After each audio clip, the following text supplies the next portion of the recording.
डरा ही दिया मुझे। डरेगी तो तू अब डर जा। तुम इधर से क्या कर रही हैं आप लोग? क्या कर रही हैं? ना छोड़िए, बड़ी बहन है वो आपकी। इसने उस प्रोफेसर पे झूठा इल्जाम लगाया। उनका बेटा हमारे स्कूल में पढ़ता है। जिंदगी मुहाल कर दी है उसने मेरी। छोड़ूंगी नहीं। सना सना आप कहते हैं छोड़िए छोड़िए। बाहर चलिए, बाहर चलिए आप। क्या है रुखसाना, आप तो बड़ी हैं, आपको समझना चाहिए। क्या कह रही थी ये सब? हाँ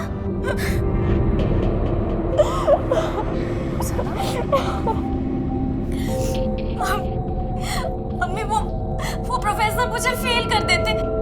अगर मैं ये नहीं करती तो मेरा पूरा साल बर्बाद हो जाता। मैं क्या करती आप बताइए। उसे रोकने के लिए मुझे झूठ बोलना पड़ा।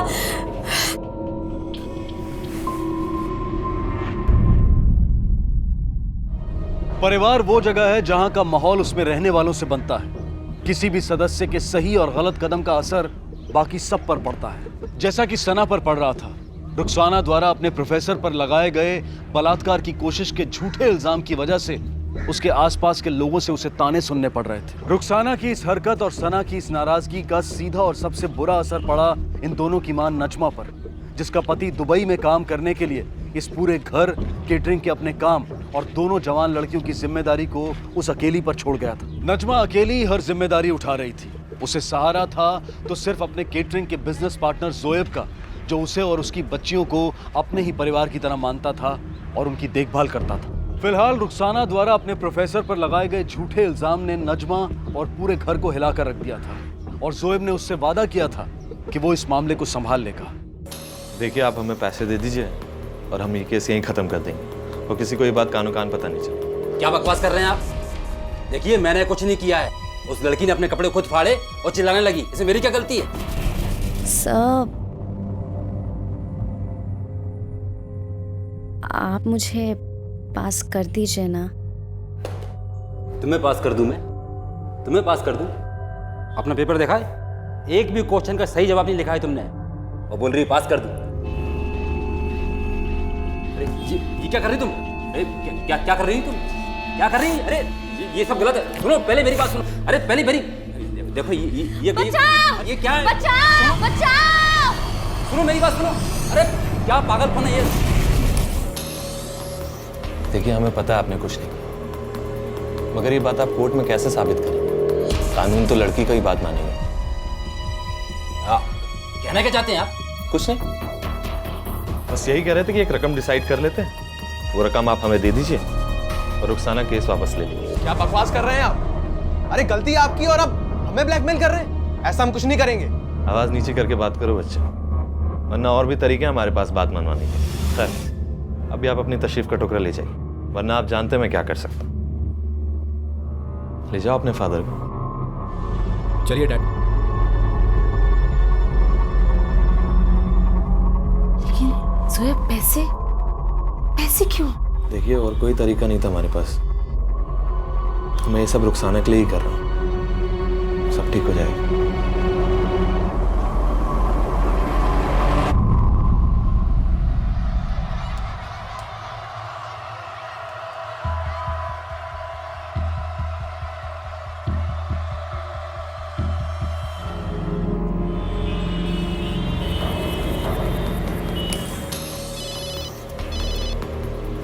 जी कहिए। जोएब, रुखसाना नहीं आई अभी तक। क्या? फोन भी नहीं लग रहा है उसका। बहुत घबराहट हो रही है हमें। खैर, आप बिल्कुल परेशान मत होइए, कुछ नहीं होगा उसे, मैं देखता हूँ। या अल्लाह, कल रात से लापता है। उसकी कोई तस्वीर दीजिए। नहीं। फैमिली में और कौन कौन है? हमारी एक छोटी बेटी है सना। हमारे शौहर सऊदी में काम करते हैं, आने ही वाले हैं। हमें समझ में नहीं आ रहा कि हम उनसे रुखसाना के बारे में कैसे कहेंगे। अच्छा, आखिरी बार रुखसाना को कहाँ और किसने देखा? सर, एक पार्टी थी कल। एज ए सुपरवाइजर वो उसकी पहली पार्टी थी। हमारे स्टाफ वाले लोगों ने बताया कि कल रात 2 लड़कों ने उसके साथ कुछ हरकत करने की कोशिश की। सर, वो तभी से गायब है। मुझे आपका पूरा स्टाफ चाहिए जिसने वो पार्टी अटेंड की थी। जी। और इसके अलावा रुखसाना की किसी के साथ कोई दुश्मनी वगैरह? जी, उसके कॉलेज में एक प्रोफेसर है सर। कुछ दिनों पहले उसने रुखसाना के साथ जबरदस्ती कर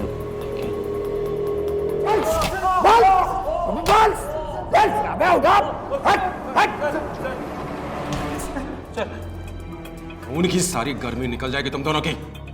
सच सच बता दो, तुम लोगों ने क्या किया उस लड़की के साथ? कहाँ ले गए?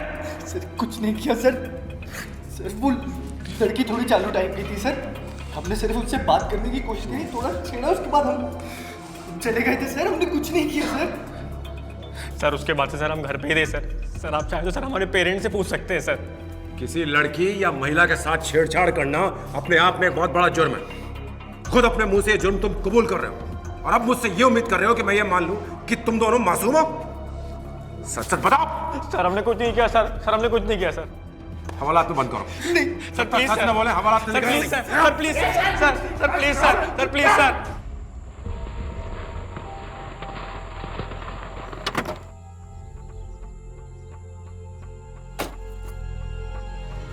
जाइए, इनके बयान लीजिए। सर हम बयान दीजिए, जाइए। मामला कुछ और लगता है। लड़की के बदन के नीचे के सारे कपड़े गायब हैं। आपकी बेटी का खून हुआ है और हमें कातिल तक जल्द से जल्द पहुंचना है। इसलिए आप अपनी याददाश्त पर जोर डालिए और याद कीजिए कोई ऐसी बात अपनी बेटी के बारे में जो आप हमें बताना चाहें, जो पिछले कुछ दिनों में हुई हो, जिससे हमें कोई सुराग मिल सके। कोई भी बात।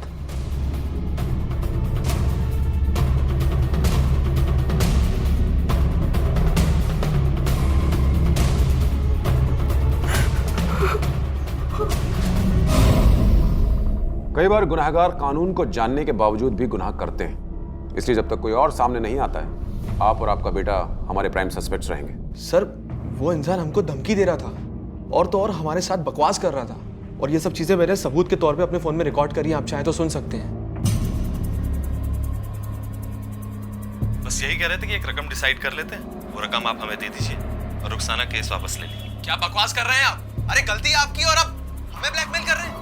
इस आवाज को पहचानते हो? आवाज नीचे करके बात। सॉरी सर, वरना और भी तरीके वो घबरा गया था, इसीलिए मैंने झूठ बोला। हमें पता था कि रुखसाना ने प्रोफेसर पे इल्जाम गलत लगाया, मगर सर यकीन मानिए मैं सिर्फ इस मैटर को सॉल्व करना चाहता था। प्रोफेसर को रिश्वत के लिए धमकी देकर?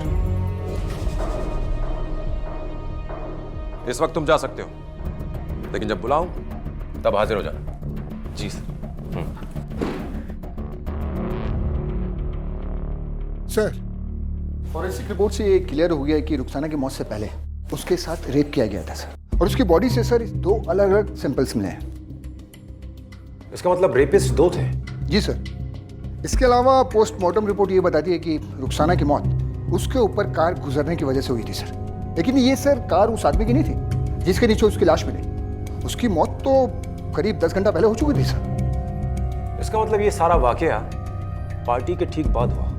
जी सर। और जिस कार से रुखसाना को कुचला गया वो एक बड़ी गाड़ी थी सर, जिसे एक बार रुखसाना को ऊपर से आगे ले जाया गया, फिर बैक गियर लगा के उसे दोबारा कुचला गया सर। यानी कि कातिल जो भी है वो ये तसल्ली कर लेना चाहता था कि रुखसाना जिंदा ना बच पाए। सर ये रुखसाना के पिछले 6 महीने के कॉल डिटेल्स हैं।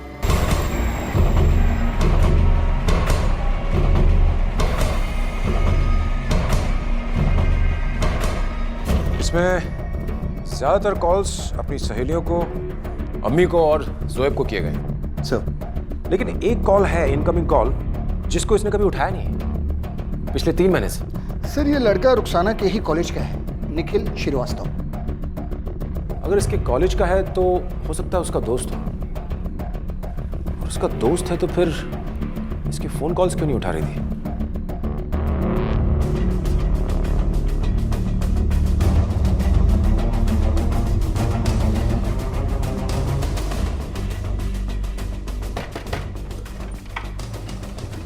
निखिल श्रीवास्तव?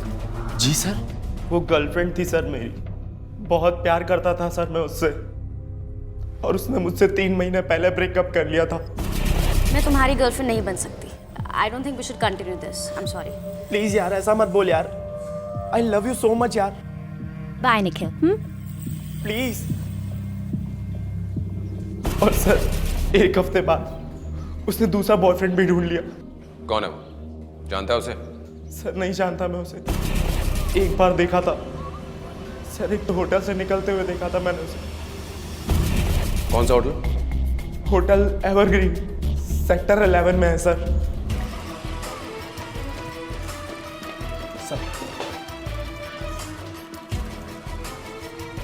इस लड़की को पहचानती हैं? जी सर। सर रिकॉर्ड्स के मुताबिक यहाँ वो 2 लोगों के साथ आई थी। एक है ध्रुव भंडारी और जोएब शेख। जोएब शेख। इस जोएब शेख को बुला पुलिस स्टेशन, और इस ध्रुव भंडारी को। जी। सर मैं क्यों मारूंगा उसे सर? वो कोई गर्लफ्रेंड या वाइफ थोड़ी थी मेरी। मैं तो बस उसके साथ टाइम पास किया करता था। इसका ब्लड टेस्ट करवाओ। सर चला जा। और कितनी बार बुलाएंगे सर आप मुझे? मैं आपसे बार बार बोल रहा हूँ, वो मेरी छोटी बहन जैसी थी सर। इस वजह से उस प्रोफेसर को मैं बार बार धमकी दे रहा था, और आप मुझे सर। छोटी बहन जैसी थी इसलिए उसे एवरग्रीन होटल लेकर जाते थे। हम गए थे उस होटल में, और वहां के रिसेप्शनिस्ट ने रुखसाना को पहचान लिया है, और उसके रजिस्टर में तेरे नाम की एंट्री भी देखी। इसलिए अब सीधी तरह बताओ कि तुम दोनों के बीच में ये कब से चल रहा है? बोल। 3 महीनों से सर। लेकिन जो कुछ हुआ सर, उसमें उसकी पूरी मर्जी शामिल थी। मगर वो बात और ये बात बिल्कुल अलग है सर। हमें नहीं पता उसे किसने मारा, और ना ही उसकी मौत से हमारा कोई लेना देना है। उसका पता हम लगा लेंगे। ब्लड टेस्ट करवाओ। सर रुखसाना मर चुकी थी। उसे बहुत ही दर्दनाक तरीके से मार दिया गया था, लेकिन जो इसके लिए जिम्मेदार था वो अब तक अपने आप को पुलिस की गिरफ्त से बचाए हुए था। अब पुलिस के सामने सिर्फ एक ही मकसद था, और वो था रुखसाना के कातिल तक पहुंचकर उसे उसके गुनाह की सजा दिलवाना। जोएब, तुझ पे मेरा शक और गहरा होता जा रहा है, और मुझे पक्का यकीन है कि तू हमसे कुछ छुपा रहा है। चुपचाप सच सच बता दे, नहीं तो अगर हमने अपने तरीके आजमाए ना तो तुझे बहुत भारी पड़ेगा। बता। सर मैं सच बोल रहा हूँ सर। मैं झूठ क्यों बोलूंगा सर? मेरा अल्लाह जानता है कि मैं सब सच बोल रहा हूँ सर। मेरा कोई हाथ नहीं है उसके कत्ल में। मुझे वो सब कुछ देती थी जो मुझे चाहिए होता था, और उसके बदले में मैं उसकी सारी ख्वाहिशें पूरी करता था सर। सर मेरा तो डीएनए टेस्ट भी मैच नहीं हुआ ना सर उससे। आप मुझ पे क्यों शक कर रहे हो सर? सर ये कुछ रुखसाना के फोटोग्राफ्स हैं जो फोटो स्टूडियो से मिले। सर प्लीज एक बात ध्यान से देखिए सर, इस वेटर को। ये हर फोटोग्राफ में रुखसाना के पास ही है, और इसकी नजरें सिर्फ रुखसाना पर ही हैं सर। चल, तुम्हारा ही वेटर है ना? कहाँ मिलेगा? मैं नहीं जानता सर इनको। मेरे परमानेंट लोगों में से तो नहीं है। आई थिंक ये दूसरे स्टाफ की तरफ से आया होगा, मेरे सप्लायर की तरफ से होगा। मैं आपको सप्लायर के पास ले जा सकता हूँ। चलो। हाँ सर, ये इसका नाम सुखपाल है, जानता हूँ मैं इसको, और ये काफी टाइम से हमारे साथ काम कर रहा है। उस दिन की पार्टी में भी वो गया था। इसका एड्रेस दीजिए। जी एक मिनट सर।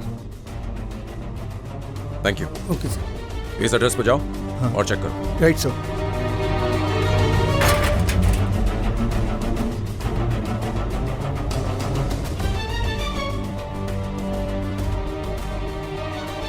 सुखपाल, सुखपाल,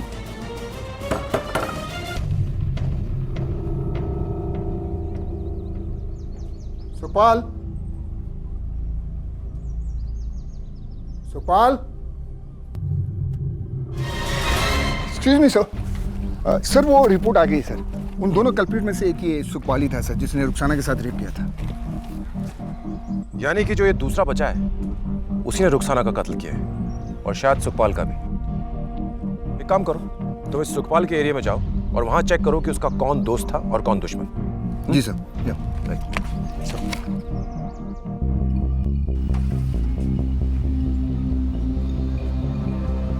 बेटा इस आदमी को देखा बेटा कहीं? हाँ देखा है मैंने। मैं रोज इनके घर चाय देने जाता हूँ। जब मैं इसको चाय देने गया था ना, पैसे के बारे में बातचीत कर रहे थे। ये ले साहब, क्या हिसाब क्या करना, आधा आधा कर लेते हैं। बाद में पता चला मुझे इनका मर्डर हो गया। उस आदमी का चेहरा याद है ना बेटा? हाँ याद है। कैसे दिखते हैं? हाँ। आप इसे जानते हैं? सर ये तो इस्माइल है, हमारी यहाँ गाड़ी चलाता था, लेकिन जो तारीख आप बता रहे हैं उस तारीख के बाद वो काम पर आया नहीं, पता नहीं कहाँ चला गया। देखिए ये गाड़ी जो उस दिन चला रहा था वो गाड़ी हमें चाहिए। इसके अलावा इस इस्माइल का एड्रेस भी। आइए सर, मैं देता हूँ सर। यहाँ तो ताला लगा हुआ है। माता जी, यहाँ इस्माइल रहता था, आपको पता है कहाँ गया वो? पता नहीं साहब, एक दिन अचानक सुबह सुबह सारा सामान लेके कहीं चला गया। हो सकता है वो अपने गांव गया होगा। आपको पता है उसका गांव? मुजफ्फरनगर कह रहा था। मुजफ्फरनगर? कौन? इस्माइल कहाँ है? नहीं है घर पे। आप कौन? पुलिस। एक लड़की के बलात्कार और खून का इल्जाम है उस पर। सच सच बताओ इस्माइल कहाँ है? वो ऐसा नहीं कर सकते, आप अंदर नहीं जा सकते। अटेरी, आप यहाँ देखिए, हटो। पकड़ो। ले चलो इसको। गलती हो गई साहब, बहुत बड़ी गलती हो गई साहब, बहुत बड़ी। तूने रुखसाना को क्यों मारा? क्या हुआ था उस रात? बता। बताता हूँ साहब, बताता हूँ। जो कुछ हुआ तो भूल जाओ, नशे में थे दोनों। अगर आप चाहो हम आपको घर तक छोड़ देते हैं। आइए मेरे दोस्त की, आइए आइए।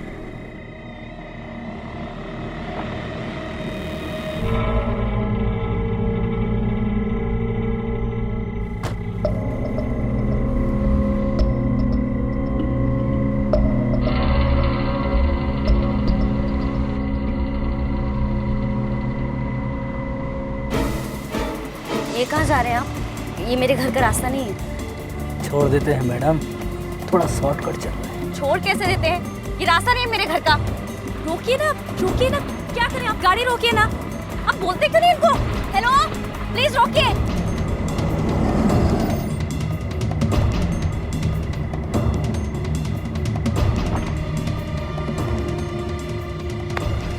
हो गया काम? मैं क्या कह रहा था, जब मारना ही है तो उसकी जवानी के थोड़े मजे ले लेते ना। लेकिन पहले मैं मजे लूंगा। चल ठीक है, जा जा जा।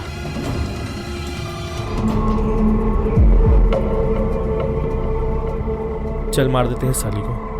मेरा तो एक बार और करने का मन कर रहा है। अबे तू नहीं सुधरेगा साले, चल जा।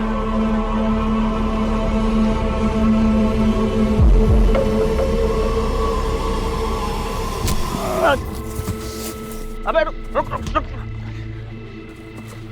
पकड़ पकड़, अबे पकड़। अरे ऐसे तो भाग जाएगी। चल गाड़ी जा, गाड़ी जा।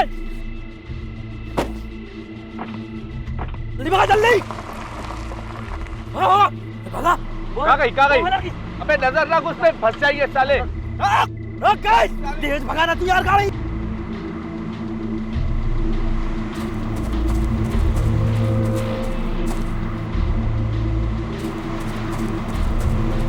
शैतान चढ़ गया था साहब, शैतान चढ़ गया था दिमाग पे। रकम बहुत बड़ी थी, इसलिए अपने आप को रोक नहीं पाया साहब। यानी कि रुखसाना को मारने के लिए किसी ने तुझे पैसे दिए थे? किसने? कौन था? किसने दिए थे पैसे? उसकी माँ ने साहब, उसकी माँ ने। नज़मा ने? जी साहब।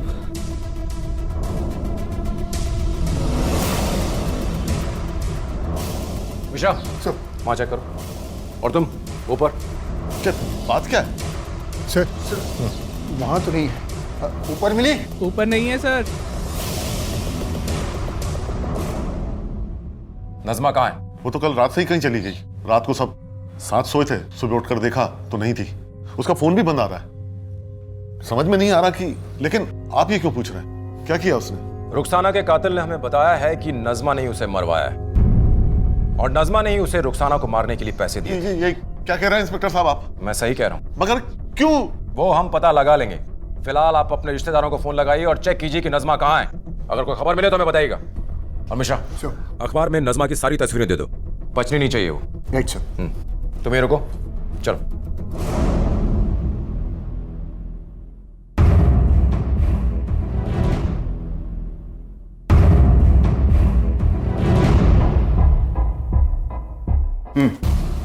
ओके सर, नजमा ने लखनऊ के एटीएम से पैसे निकाले। चलो।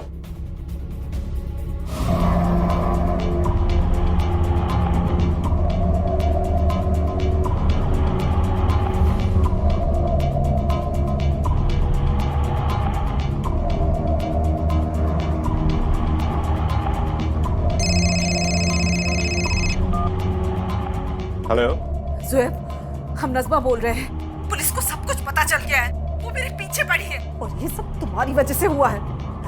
जोया प्लीज प्लीज कुछ जोया।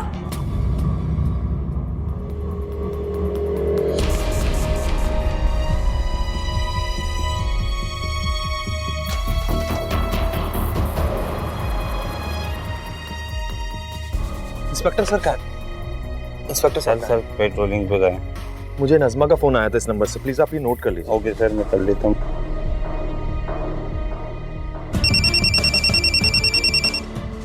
हाँ बोलो। सर नज़मा ने कॉल किया था जोएब को उसी के नंबर से। सर उसकी लोकेशन का पता लगा लिया सर। Very good. ये औरत जिसका नाम नज़मा है आपको होटल में ठहरी थी क्या? हाँ सर, ठहरी थी। अभी कहाँ? अभी 10 मिनट पहले चेकआउट कर गई सर। Oh no. तुम लखनऊ पुलिस से कांटेक्ट करो। कोई भी कार, बस या ट्रेन बिना चेकिंग के शहर से बाहर नहीं जानी चाहिए। Yes sir. इससे पहले कि नज़मा ये शहर भी छोड़कर भाग जाए, हमें फौरन इसे अरेस्ट करना होगा। सर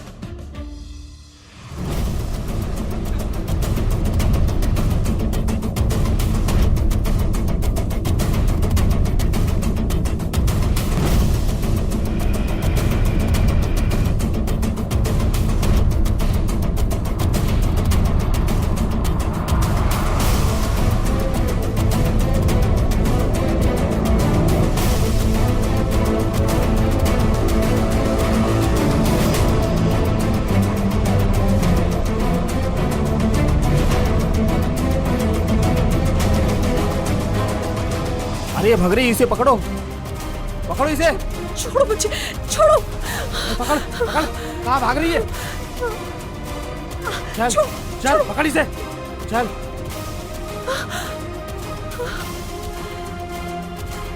हेलो सर, नज़मा पकड़ी गई। क्यों मरवाया तुमने रुखसाना को? आखिर क्या दुश्मनी थी तुम्हारी अपनी बेटी से? आखिर ऐसा क्या बिगाड़ दिया उसने तुम्हारा कि तुमने अपनी बेटी की ही जान ले ली? सौतेली ही सही, लेकिन उसकी मां थी तुम। इतने पवित्र रिश्ते पर दाग लगा दिया। आखिर क्यों मारा उसे? बोलो। और कोई रास्ता नहीं था हमारे पास। उसने खुद ही कोई चारा नहीं छोड़ा हमारे सामने। हमें हमारे शौहर से कभी मोहब्बत नहीं मिली, सिर्फ जोएब ही हमारा सहारा था। मोहब्बत करने लगे थे हम उससे, अपना सब कुछ दे चुके थे हम उसे।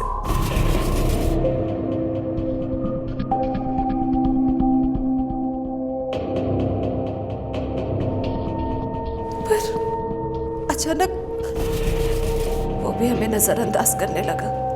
हमारी समझ में नहीं आ रहा था कि वो ऐसा क्यों कर रहा है हमारे साथ। फिर एक दिन सना ने हमें बताया कि इन सब की वजह रुखसाना है। अम्मी, हमें आपसे एक बात कहनी थी। बोलिए, क्या बोलना है? वो कल जब आप घर पे नहीं थी तो रुखसाना और जोएब कमरे में एक दूसरे के साथ। क्या कुछ नहीं किया था हमने उसके लिए। सौतेली थी, फिर भी अपने बच्चे से ज्यादा प्यार किया उसे। और उसने हमारे साथ ऐसा किया। हमारे इकलौते सहारे जोएब को भी हमसे छीन लिया था उसने।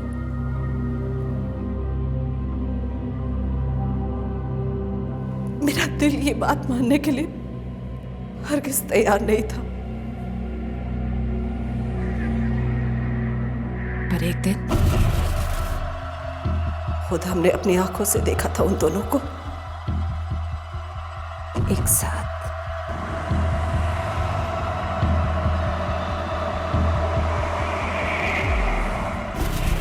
धोखा दिया था उसने हमें, अपनी जवानी दिखाकर छीन लिया था हमसे हमारे जोएब को। ये बात हम बर्दाश्त नहीं कर पा रहे थे, माफ नहीं कर पा रहे थे हम उसे। इसलिए इस्माइल और सुखपाल को हमने पैसे दिए उसे खत्म करने के लिए।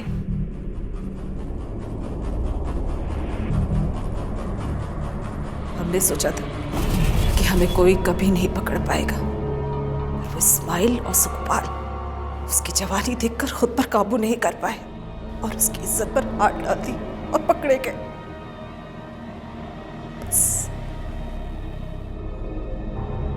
ले जाओ उन्हें।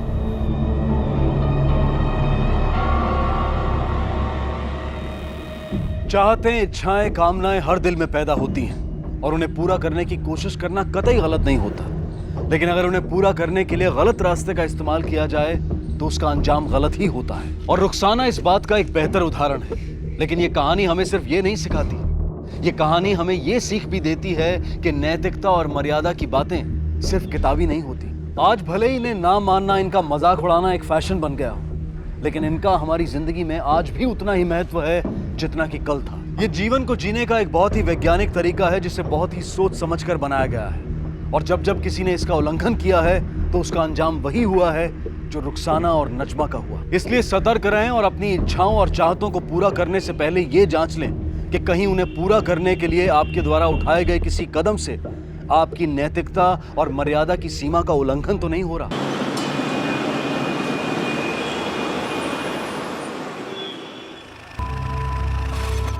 Hello, sir. Hey, good morning. How are you? Good, sir. How are you? I'm good. Good morning sir. Good morning. How are you? Fine. यहाँ साइन कर दीजिए। Pen, please. Thank you sir. आपका कोई भी आईडी प्रूफ? मिस्टर परमार, कैसे हैं आप? मैं ठीक हूँ। How are you? Good to see you. I am sorry sir, this is the new staff. Mister Parmar हमारे बहुत ही पुराने और इम्पोर्टेंट क्लाइंट हैं। बीजू, सर का सामान 47 में रख दो। Okay sir. Thank you. Shabnam, Mala आई क्या?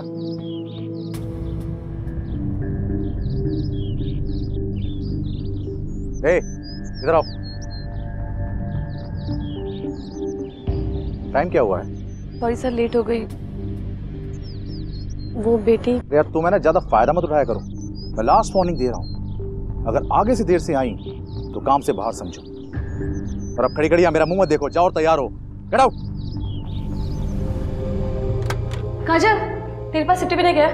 क्यों, क्या हुआ? अरे देख ना यार, जल्दी जल्दी में फट गया थोड़ा सा। तू भी ना। देखना है क्या? नहीं है बाबा।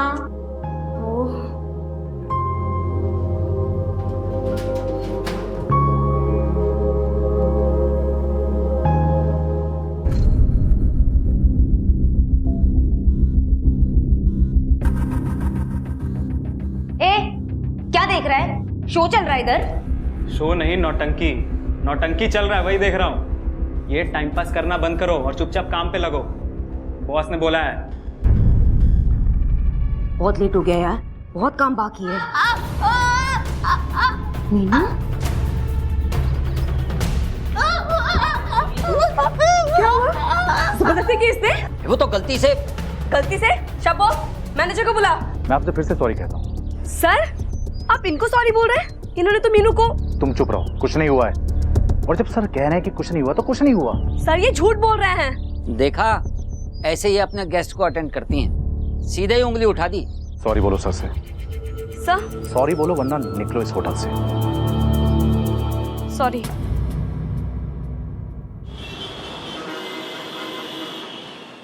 ए चिंकी बेटा, देखो देखो कौन है। मम्मी आई। मम्मी। चल, હું जाऊँ છું माला। थैंक यू मासी, आप है तो इसलिए मैं जा पाती हूँ, वरना एमा शू થઈ ગયું माला। और वैसे भी मुझे काम क्या होता है, चिंकी होती है तो मुझे भी अच्छा लगता है। चल, હું जाऊँ છું, આવજે।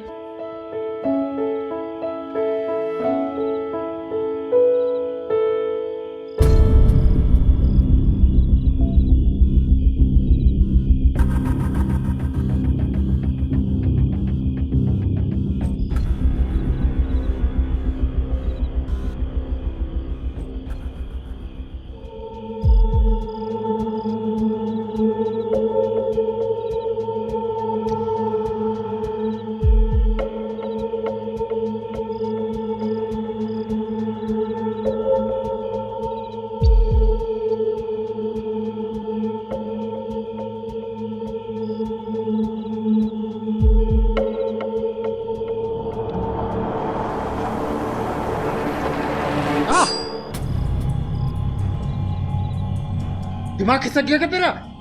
पागल हो गई है? अभी तो सिर्फ खरोचा है, फिर से मेरे घर में घुसने की कोशिश की ना तो काट डालूंगी, समझा? भूल गई तू पहले क्या थी? 2 टके की। रे क्या बोला? फिर से बोल। चुप क्यों हो गया? हाँ, छोड़ूंगा नहीं तेरे को मैं। चल यहाँ से निकल। चल चल, बहुत बोल रही है तू। चल यहाँ से। जानती नहीं तू मेरे को। चल जा यहाँ से। तू समझ जा। छोड़ूंगा नहीं तेरे को मैं, समझी? फिर आऊंगा मैं, समझ लेना। माला के जीवन को देखकर यही जाहिर होता है कि वो बहुत मेहनती और जुझारू महिला थी, जो खून पसीना एक करके अपनी बेटी को बड़ा करने की निरंतर कोशिशों में लगी हुई थी। माला दिन रात मेहनत करके अपनी बेटी को एक बेहतर कल देना चाहती थी, लेकिन ऐसा क्यों प्रतीत हो रहा था कि मानो माला खुद अपने अतीत से दूर भाग रही हो। क्या वाकई माला के अस्तित्व की इस ऊपरी परत के नीचे कोई गोपनीय राज छिपा हुआ था?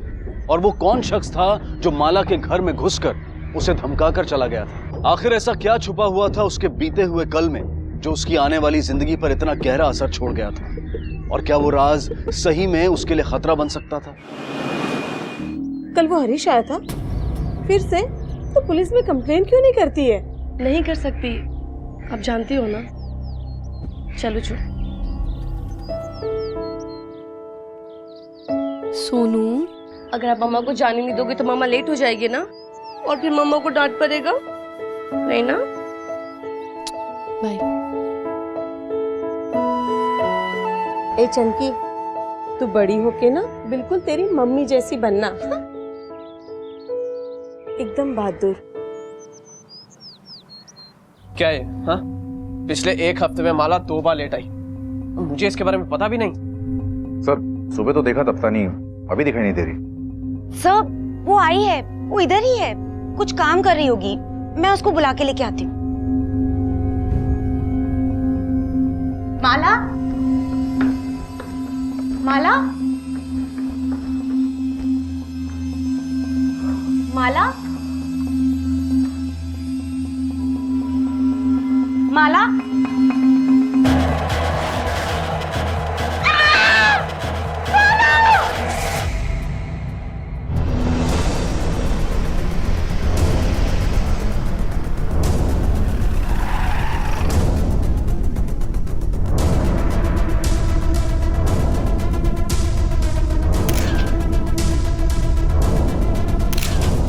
रूम को बैरिकेड करवा दो, कोई अंदर नहीं आना चाहिए। हाँ, क्या कह रहे थे आप? कौन सी मीटिंग? सर वो मैं ये कह रहा था सर मैं हर हफ्ते एम्प्लॉयज़ की मीटिंग लेता हूँ उनकी प्रोग्रेस चेक करने के लिए। आप कौन? सर मैं प्रवीण, ओनर का बेटा। I look after you. इन्हें प्लीज बाहर ले जाइए, बाहर ले जाइए प्लीज। माला की इस निर्मम हत्या के पीछे क्या राज था? वो कौन था या थी जिसने इतनी बेरहमी से माला को मौत के घाट उतार दिया था? ऐसे कई सवाल अब पुलिस के सामने थे। ये 47 में कौन रह रहा था? गेस्ट डिटेल्स मंगवाइए। Sir mister Parmar, mister MT Parmar. क्या बात है, आपको सारे गेस्ट के नाम याद है? सर एक्चुअली वो हमारे रेगुलर क्लाइंट हैं। अच्छा, तो अभी कहाँ है वो? सर मिस्टर परमार 2 दिन से ज़्यादा रुकते नहीं हैं, अब तक तो शायद चेकआउट कर चुके होंगे। कब? 8 बजे शायद। शायद क्या मतलब? आपको पता नहीं चेकआउट कब किया? सर मैं रोज 10 बजे आता हूँ, उससे पहले वो चेकआउट कर चुके होते हैं। रजिस्टर में एंट्री होगी, मैं लेके आता हूँ। जाइए। सर आपको कुछ चेक करने की जरूरत नहीं है, मैं बताती हूँ आपको। खून हरीश ने किया है। उसको इतनी खुन्नस थी माला से कि वो एक दिन होटल तक पहुंच गया, रोज माला को टेंशन देता था।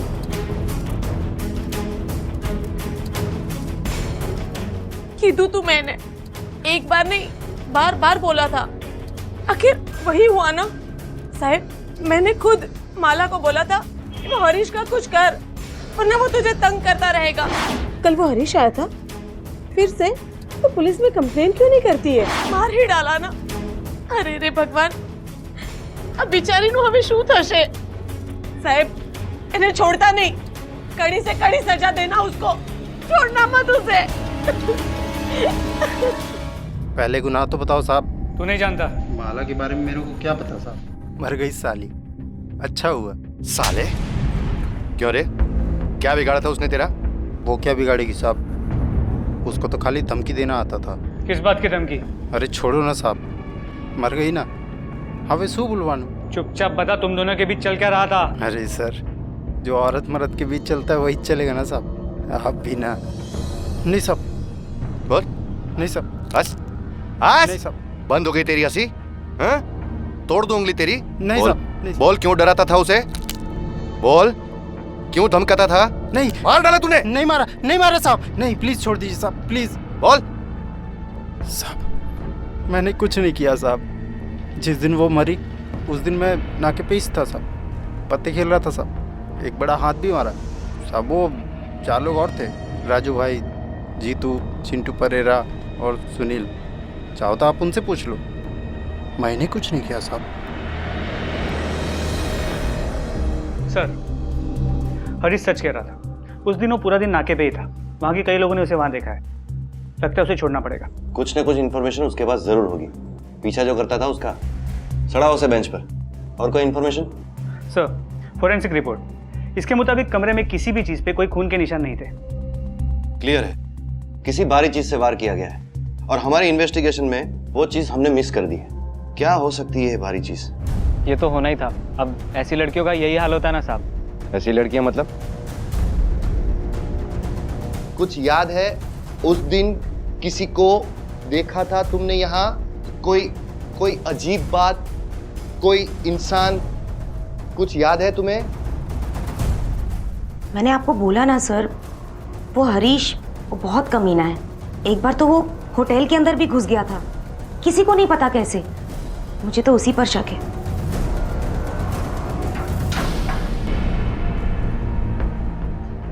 गेम पॉकेट में साहब, ऐसे कैसे बंद करके रख सकते हैं? कहीं नहीं जाएगा तू। बहुत सवाल करने हैं तेरे से। हमें ये पता लग चुका है कि माला क्या काम करती थी वगैरह वगैरह। कब से जानता था उसे? अब वो 4 साल पहले मिला था। क्या यार, कोई आ ही नहीं रहा है। पक गई हूँ मैं। तब वो कहाँ मर गए सारे के सारे मजनू। ये डाली चलती है क्या? धंधा मंदा है, लेकिन इतना बुरा भी दिन नहीं आया कि तेरे जैसे फकीर के साथ चलूं। चल। आज ये फकीर तेरे को अमीर बनाएगा। आज पत्तों में अपन की बात थी। ये देख, नाम लिखा है इस पे तेरा। चल।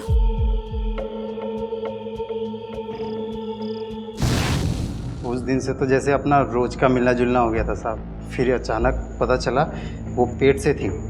साला सब बंद हो गया उस दिन से। और वो बच्चा तेरा है? मुझे क्या पता साहब, ऐसी लड़कियों का क्या भरोसा। कूड़ेदान में तो सबका कचरा होता है ना साहब। अब किसका कचरा कौन सा है ये थोड़ी बोल सकते हैं।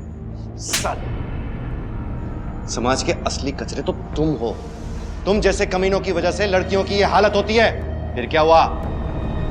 साहब, मैंने उसे बच्चा गिराने को बोला, उसने मना कर दिया। एक दिन रेड पड़ी, मैंने बाकी लोग के साथ वो ही पकड़ी गई।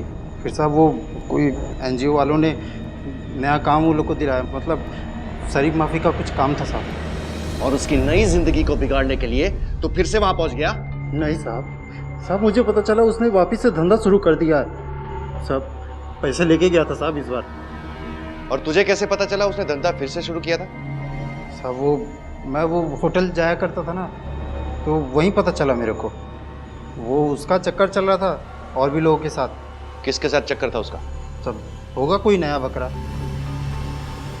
वेश्यावृत्ति से जुड़ी माला जैसी महिलाओं के रिहैबिलिटेशन के लिए सरकार और निजी संगठन कई योजनाएं चलाते हैं, लेकिन बदकिस्मती से कई महिलाएं दोबारा इस जिस्म फरोशी के दलदल में खींच ली जाती हैं, फांस ली जाती हैं। और इसकी जिम्मेदार सिर्फ खुद ये महिलाएं नहीं हैं, बल्कि हमारा समाज भी है, जो इनके पुनर्वसन का प्रचार तो करता है, लेकिन इनकी आलोचना करने से भी बाज नहीं आता। वास्तव में वो समाज ही है जो माला जैसी अनगिनत महिलाओं को उनका अतीत भूलकर आगे नहीं बढ़ने देता। क्या माला भी समाज के इसी दोगले रवैये का शिकार थी? क्या उसके भविष्य की हत्या उसके अतीत के हाथों हुई थी? आए दिन प्रोस्टिट्यूशन से बचकर भागने वाली लड़कियां फिर से उसी चंगुल में फंसती है। कहीं माला भी उसी तरह से? और उस पर तो अपनी बेटी को बड़ा करने का प्रेशर भी था। हो सकता है कि उसका कोई पुराना क्लाइंट होटल में मिल गया हो इत्तेफाकन। हो सकता है, या फिर पैसों का लालच। शाह, उस दौरान जो गेस्ट वहां पर रुके थे उन सबकी लिस्ट थी ना तुम्हारे पास? सबसे पूछताछ की? सर, सबसे पूछताछ हो गई। सिर्फ उस परमार से कांटेक्ट नहीं हो पा रहा, जिसने उस दिन उस रूम से चेकआउट किया। और मैनेजर ने अभी अभी बताया कि उसने ऑफिशियली चेकआउट भी नहीं किया है। इतनी खास इंफॉर्मेशन वो अभी दे रहा है? इस परमार का एड्रेस निकालो, दर्शन देने का टाइम हो गया है। मुझे नहीं पता कि वो कहाँ है। वापी में प्लांट से माल लेने के लिए जाते हैं और वहीं रहकर आते हैं। नॉर्मली 2-3 दिनों में वापस आ जाते हैं। पता नहीं इस बार ऐसा क्यों। उनका कोई फोन वोन आया था? नहीं, मैंने ट्राई किया था लेकिन लग नहीं रहा था। लेकिन आप उन्हें क्यों ढूंढ रहे हैं? क्योंकि हमें कुछ इन्फॉर्मेशन चाहिए। कहाँ गए वो? अहमदाबाद शायद। वहाँ पे कोई परिवार वगैरह है, कोई रिश्तेदार जिनका एड्रेस मिल सके? हाँ, एक डायरी है, मैं लेकर आती हूँ। देखिए, हमें ऐसा क्यों लग रहा है कि आप हमसे कुछ छुपा रही है? नहीं नहीं, ऐसा तो कुछ नहीं है। अभी तो सिर्फ पूछताछ चल रही, लेकिन इन फ्यूचर हमें ये पता चला कि आपने हमसे कुछ छुपाया है तो बहुत बड़ी मुसीबत खड़ी हो सकती है। बेहतर यही होगा कि आप हमें बता दें। वो कुछ दिनों से मुझे ऐसा लग रहा है कि मुझे शक था कि शायद उनका किसी के साथ वापी में शायद कोई और औरत है। लास्ट टाइम की तरह इस टाइम नहीं होगा वो। मैं पहुंच जाऊंगा। एक मीटिंग है, उसके बाद मैं डायरेक्टली 7 बजे होटल पहुंचूंगा। लेकिन एक बात बोल दूं, किसी और क्लाइंट को अपना टाइम वाइम मत देना। इस बार मेरे को तेरा पूरा वक्त चाहिए, बिना झिक-झिक के, समझी ना?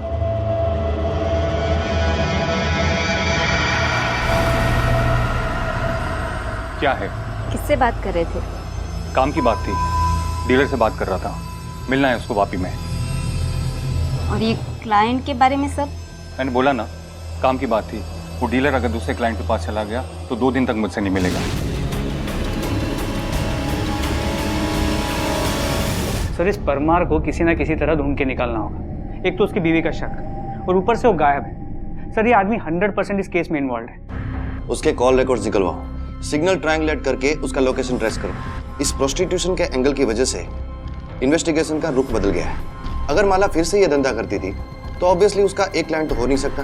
सर, ये भी तो हो सकता है कि होटल से जुड़ा कोई ऐसा आदमी हो जिसे माला पे गुस्सा आया हो, क्योंकि उसने ये सब फिर से शुरू कर दिया। डेफिनेटली हो सकता है। इसलिए हमें नए एंगल से फिर से पूछताछ करनी होगी, होटल से जुड़े हर एक आदमी से, खासकर सुधा देसाई जिसने सबसे पहले माला को नौकरी दी थी। वहां से शुरू करते हैं। जी सर। इंस्पेक्टर साहब, जब भी मुझे मौका मिलता है I like to help these girls. अगर मैं इनके लिए कुछ कर सकती हूँ तो क्यों ना करूँ। अगर मेरी हेल्प से इनकी जिंदगी बदल जाती है देन व्हाई नॉट। अब आप ही देखिए ना, 1 साल हुआ है मीनू, माला और शबनम को यहाँ आए हुए। कितनी डिग्निफाइड जिंदगी बिता रही हैं तीनों। दोनों? ओया, दोनों। आपकी हाल ही में माला से कुछ बात हुई थी? उसका होटल में किसी स्टाफ के साथ या किसी कस्टमर के साथ कोई खास लगाव? देखिए इंस्पेक्टर साहब, मैं इस होटल में ज्यादा इन्वॉल्व नहीं रहती हूँ। मेरा बेटा प्रवीण वही मैनेज करता है सब कुछ। आई डाउट कि उसे कुछ भी पता होगा, लेकिन हाँ, डे टू डे बेसिस पे हमारे मैनेजर को सब पता था। लेकिन ये हमारी गलती कहिए या जो भी कहिए कि हमने ध्यान नहीं दिया, हमने सब कुछ अपने मैनेजर पर छोड़ दिया। वैसे भी इन तीनों लड़कियों का यहाँ एम्प्लॉय करना हमारे मैनेजर को कभी पसंद नहीं था, क्योंकि शायद वो प्रोफेशनली करेक्ट भी था, क्योंकि उसके हिसाब से इन लड़कियों को एम्प्लॉय करने से हमारी होटल की रेपुटेशन जाती है। And I am really hurt कि माला दोबारा इस प्रोफेशन में चली गई है। मेरी उन तीनों से कोई पर्सनल प्रॉब्लम नहीं है, और माला से तो बिल्कुल नहीं। वो तो ये सब छोड़ के नौकरी करके अकेले एक बच्चे को बड़ा कर रही थी, जो कि आसान नहीं है, लेकिन माला कर रही थी। और जब मुझे पता लगा कि वो ये सब छोड़ के उसने ये धंधा फिर से शुरू कर दिया है तो मुझे दुख हुआ। आप चाहें तो और लड़कियों से पूछ सकते हैं, मैं एकदम सच कह रहा हूँ। हाँ सर, वो सिर्फ दिखाता है कि वो सख्त है, अंदर से वो मोम है। अच्छा है बेचारा, उसे सच में हमारी परवाह है। प्रॉब्लम तो क्या प्रॉब्लम तो क्या? बोलो, डरो मत। प्रॉब्लम तो सर प्रवीण सर को है। वो पहले से ही हमसे चिढ़ते थे। वो तो सुधा मैम ने बोला इसलिए वो मान गए, वरना तो। और जब से पता चला कि हम तीनों में से किसी ने धंधा शुरू कर दिया है, तब से तो वो। जल्दी जल्दी इधर आओ, इधर आओ जल्दी।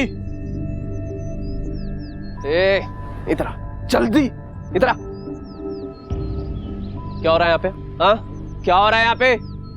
मेरे रिजॉर्ट में जो भी होता है ना, मुझे सब समझ में आ जाता है। मेरी माँ ने तुम लोगों पे तरस खाया, तुमको यहाँ पे नौकरी दी, हाँ, तुम पे विश्वास किया। मैंने उसे पहले ही बोल दिया था तुम लोग विश्वास करने के लायक नहीं हो। मुझे ना सीधा जवाब चाहिए। चुपचाप मुझे बता दो, तुम तीनों में से ये गंदा काम कौन कर रहा है यहाँ पे? कौन कर रहा है प्रोस्टिट्यूशन यहाँ पे? जो भी मेरे रिजॉर्ट में होता है ना, मुझे सब कुछ समझ में आ जाता है। अब मैं उन कस्टमर्स को कुछ नहीं कहूँगा, तो बेहतर होगा कि तुम तीनों में से जो भी ये कर रहा है ना, मुझे 48 घंटे में बता दे। 48 आवर्स, 48 घंटे हैं तुम लोगों के पास, फिर तो ना तुम तीनों यहाँ से बाहर जाओगे। बहुत भड़क गए थे सर, हम तीनों के लिए बहुत खुन्नस भर गई थी उनके अंदर। कहने लगे कि हम लोग होटल का माहौल खराब कर रहे हैं, लेकिन सुधा मैम बहुत अच्छी हैं, उन्होंने ही हमको बचाया। तो कौन था वो? क्या? वो कौन था तुम में से जिसने धंधा वापस शुरू किया था? मुझे नहीं पता सर। देखो शबनम, सच बता दो, हमसे कुछ छुपाना तो तुम्हारे लिए अच्छा नहीं होगा। मैं सच बोल रही हूँ सर, कसम से, मुझे नहीं पता। इनसे पूछो कि इन तीनों में से वो लड़की कौन है जिसने जिस्म का धंधा फिर से शुरू किया था। कौन है वो? तुम थी?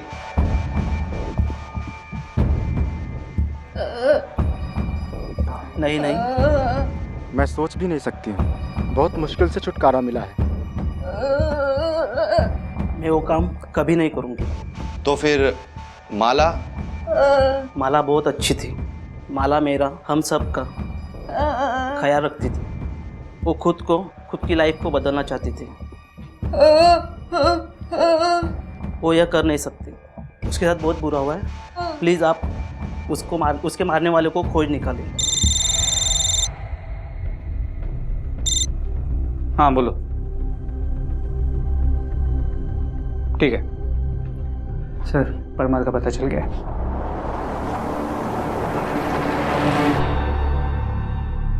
अरे सर, मैं सच बोल रहा हूँ, मेरा इससे कुछ लेना देना नहीं। मैं तो एक मामूली सा बिजनेसमैन हूँ। तेरी बिजनेस टिप्स कहाँ कहाँ लगती है ना, वो सब जानते हैं हम लोग। सीधी तरह से बता, वरना इतने डंडे मारूंगा ना कि बिजनेस करना भूल जाएगा तू। माला के साथ तेरा चक्कर कब से चल रहा था? माला? कौन माला? ये माला जिसका तूने खून किया है। अरे इसको तो मैं जानता भी नहीं सर, मुझे तो ये भी नहीं मालूम इसका नाम माला है। हाँ, मैंने इसको होटल में जरूर देखा, लेकिन वो भी दूर से। उसके बाद एक बार बात भी हुई मेरी उससे, लेकिन उसके 5 मिनट बाद। तो फिर भागा क्यों वहां से, वो भी बिना चेकआउट किए? क्योंकि मैं डर गया था सर, ये सब देख के मैं डर गया था, मुझे कुछ समझ नहीं आ रहा था। अब सॉरी सर, मैं बाद में आती। अरे कोई बात नहीं, कोई बात नहीं, आप कर लो। वैसे भी मुझे वॉशरूम में टाइम लगने वाला है, आराम से करो।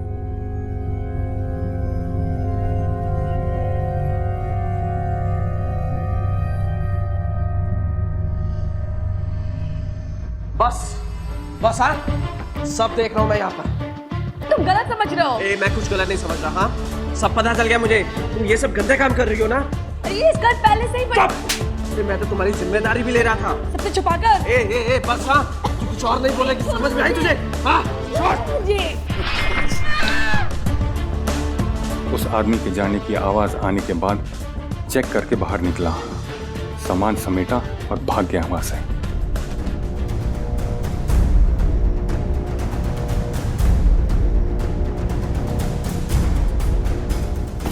पर तू वहां माला को मरता हुआ छोड़ के भाग गया। मेरा उससे कुछ लेना देना नहीं था माला से, तो मैं उसको क्यों मारता?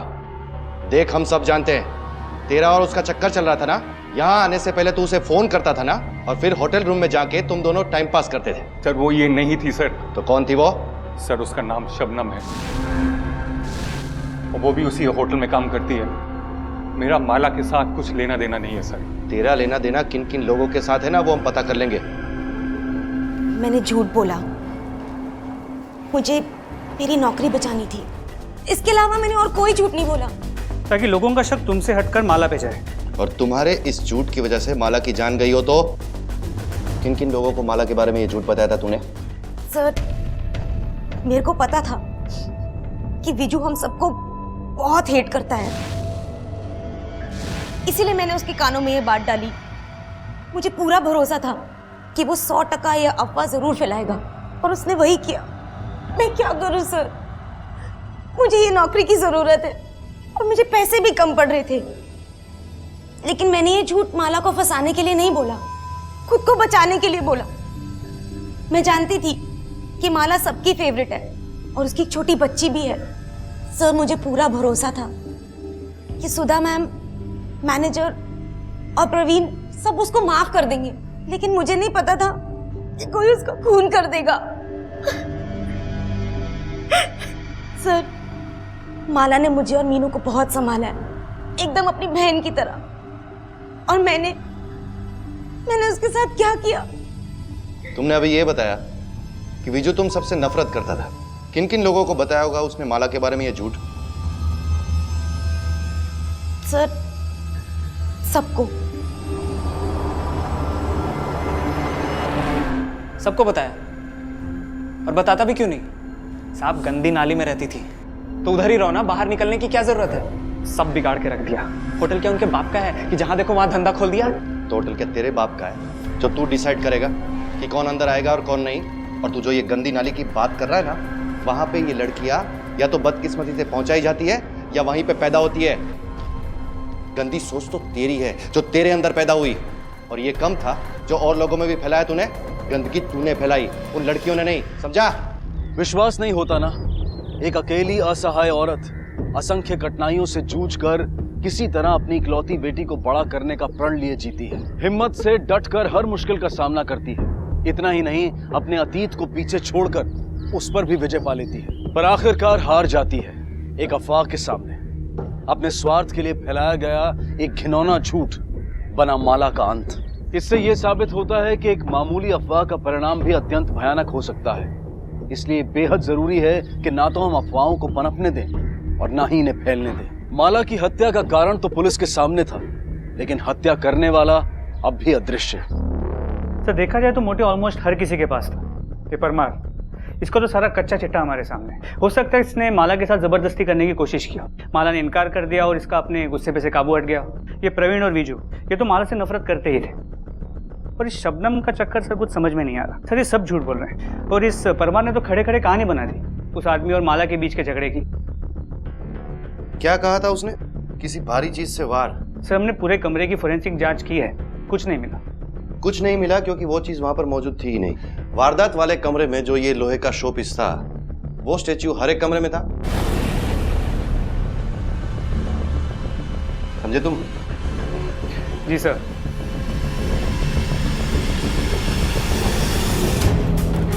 ऐसे और कितने शोपीस हैं आपके पास?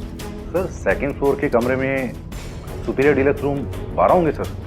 शाह, बाकी के 11 शोपीस को फोरेंसिक के लिए भेजो एज सुन एज पॉसिबल। जी सर। शायद इनमें से ही कोई शोपीस हमें अब सच्चाई तक पहुंचाएगा। सर दूसरे कमरे से मिले शोपीस पे खून के बहुत ही छोटे, मतलब माइक्रोस्कोपिक धब्बे हैं। और कुछ? सर उस पे बहुत सारे फिंगरप्रिंट्स भी मिले। होटल के स्टाफ और कस्टमर से जो हमने फिंगरप्रिंट्स लिए थे, हमने उसके साथ उसे मैच किया। कोई मैच मिला? सर एक नहीं, एक से ज्यादा। उसमें से कुछ फिंगरप्रिंट शबनम के। अरे उसके फिंगरप्रिंट्स तो हर एक चीज पे मिलेंगे, वो भी डीलक्स रूम में ही काम करती थी ना। जी सर, लेकिन सर ये देखिए, इसके फिंगरप्रिंट्स कुछ अजीब नहीं लग रहा?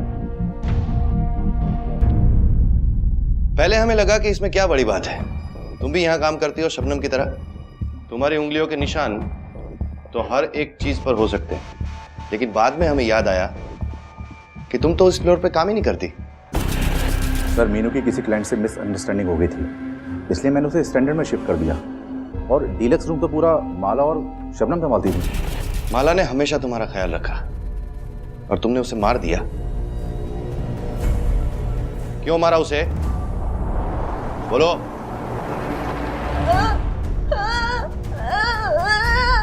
मैंने नहीं किया, मैंने नहीं मारा। माला दीदी थी मेरी, मैं उससे बहुत प्यार करती थी, लेकिन जब मैं उसे बुलाने गई तो मैंने देखा माला दीदी को मारते। उसने मुझे धमकी दी, मैं डर गई, इसलिए खून वाली मूर्ति छुपाने में मदद की।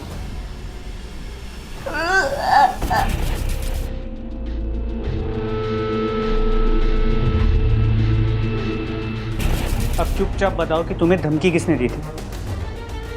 हम जानते हैं कि तुम माला के बहुत करीब थी। हम लोगों को उसके हत्यारे तक पहुंचने में मदद करो। बताओ किसने माला को इतनी बेरहमी से मारा है?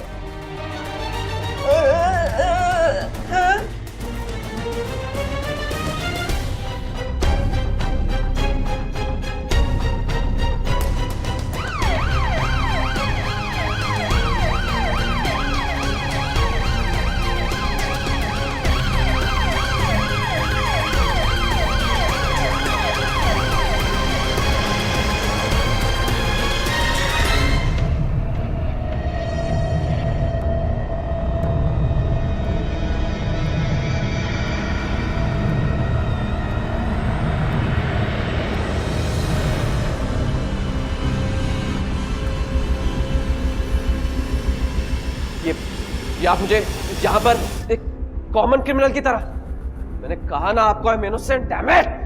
अच्छा, लेकिन मीनू ने तो हमें कुछ और ही बताया। तो आप उस गूंगी की बातों पर यकीन करेंगे? चिल्लाओ मत। तेरी चीखों की आवाज ना हम परमार तक पहुंचा सकते हैं। प्रवीण, तुम्हें पता है सचमुच तुम्हारी होटल के बुरे दिन चल रहे हैं। देखो ना, सबसे पहले तुम्हारे एक एक स्टाफ मेंबर, उसके बाद तुम्हारे एक एक कस्टमर, सबकी खातिरदारी की हमने, डंडे खिलाए, हड्डियां तोड़ी, सबने अपना अपना सच बोल दिया। अब तुम्हारी बारी है। फर्क सिर्फ इतना है कि उन लोगों का गुनाह छोटा छोटा था, लेकिन तूने मर्डर किया है। अब सच बोलेगा ताकि हम लोग चैन से सो सके और तेरे होटल वालों को चैन से सोने दे। हमें ये तो पता चल गया था कि तुम माला से नफरत करते हो, और पिछले 6 महीनों में बात इतनी बिगड़ गई थी कि तुम एक दूसरे का चेहरा भी नहीं देख सकते थे। तो हमने सोचा पिछले 6 महीने का चक्कर क्या है, पता करते हैं। और इसीलिए हमने तुम्हारे फोन रिकॉर्ड्स निकलवाए, लेकिन उसमें भी एक अजीब बात सामने आई। 6 महीने पहले एक नंबर से तू घंटों बातें किया करता था। ये नंबर माला का है ना? फिर ऐसा क्या होगा कि तुम दोनों ने एक दूसरे से बात करनी बंद कर दी? बोलो बोल। तू बोलेगा या मैं बुलवाऊं? हाँ, मैं नहीं मारा उसे। मारना नहीं चाहता था पर मारा।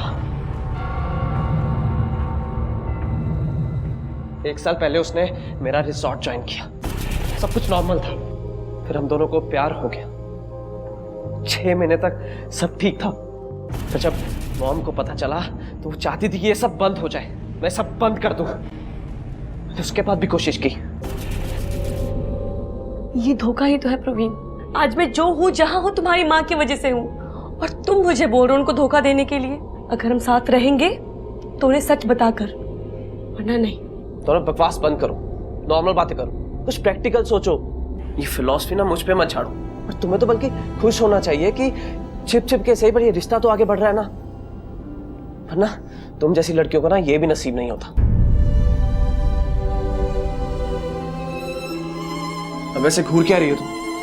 सही कहा तुमने, मुझ जैसी लड़कियों के नसीब में नहीं है ये सब। बर्दाश्त नहीं होता था मुझसे। 1 सेकंड में मेरा सब कुछ खत्म हो गया। माला मेरे इतने पास थी, लेकिन हमारे दरमियान कुछ भी नहीं था। लेकिन जब उस विजू ने मुझे आकर ये बताया कि इन 3 लड़कियों में से कोई एक लड़की फिर से धंधा करती है, तो वो मुझसे सहन नहीं हुआ। मुझे समझ आ गया कि एक बार की वैश्या ना पूरी जिंदगी की वैश्या है। मैंने अपनी आंखों से उसे उस परमार के कमरे में देखा, अपने कपड़े एडजस्ट कर रही थी वो।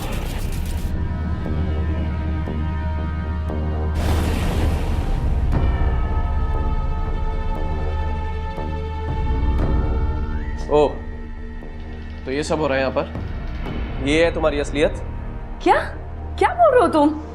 क्या बोल रहा हूँ? बड़ी बड़ी बातें करके तुम ये गिरे हुए काम कर रही हो, अपना जिस्म बेच के खा रही हो। तुम गलत समझ रहे हो। बस कर। हाँ, सब देख चुका हूं मैं। तेरे प्यार में ना मैं अंधा हो चुका था। प्रवीण, ये इसका बस हाँ, सब देख रहा हूं मैं यहाँ पर। तू जैसे गिरी औरत के लिए ना मैं अपनी माँ के आगे रिक्वेस्ट कर रहा था। अरे मैं तो तेरी और तेरी बेटी की जिम्मेदारी लेने वाला था। सबसे छुपाकर। भरोसा किया था मैंने उस पर, बहुत भरोसा किया था, लेकिन उसने क्या किया? फिर से चली गई ना उस जिस्म के धंधे में, फिर से वैश्या बन गई। धंधा नहीं करती थी वो, कुछ नहीं किया था उसने। और जिस लड़की की तू बात कर रहा है ना, वो माला नहीं शबनम है। ये शबनम ने पैसों के लिए फिर से धंधा शुरू किया। ये परमार वगैरह इन सब का शबनम के साथ चक्कर था। इन सब के कन्फेशन है हमारे पास। ये मैंने माला पुनर्वसन, दूसरा मौका, नई जिंदगी। माला को दिखाए गए ये सपने मात्र शब्द बनकर रह गए।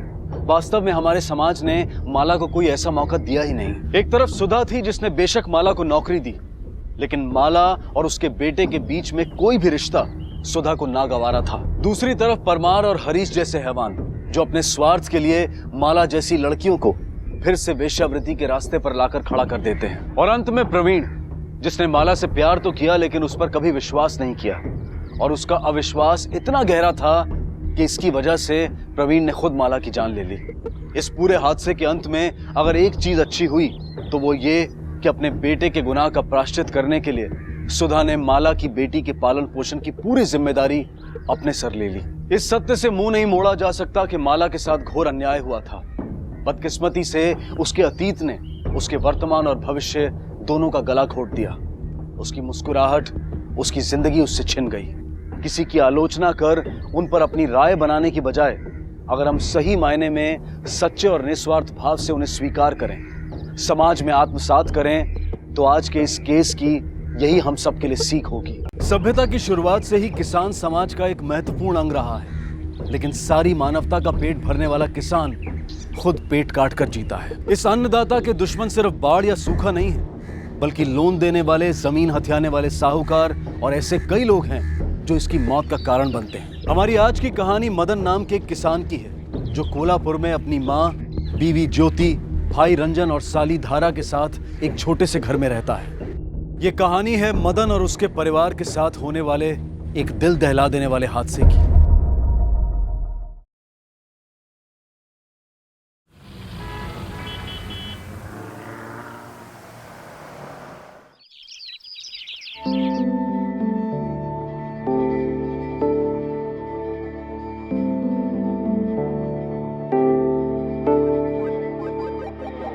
आई आई, खाना।